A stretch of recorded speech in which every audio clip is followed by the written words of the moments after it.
جب کفر کا غلبہ ہوتا ہے تو کبھی کبھی صاحب ایمان، مجھ جیسے صاحب ایمان جن کا ایمان کمزور ہے، اس وسوسے میں، اس مغالطے میں مبتلا ہو جاتے ہیں کہ کہیں اللہ کو ان سے محبت تو نہیں، یہ ان کی رسی دراز کیے چلا جا رہا ہے، ان پر نعمتوں کے دروازے کھولے ہوئے، وہ نعمتوں کے دروازے تو ہم کھول دیتے ہیں تاکہ ان کا خبث، ان کے اندر کی ناپاکی پورے طور پر ظاہر ہو جائے۔ بہرحال جو مغالطہ ہو جاتا ہے، کوئی مسلمان جو مارے کھا رہا تھا، پٹ رہا تھا، کبھی سوچتا ہوگا کیا اللہ کو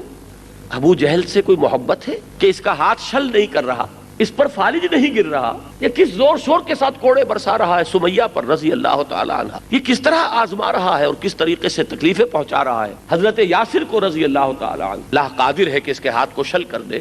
اللہ قادر ہے کہ اس پر ابھی فالج گر جائے۔ تو کیا وجہ ہے؟ اس وسوسے کی نفی کی، انہ لا یحب الکافرین،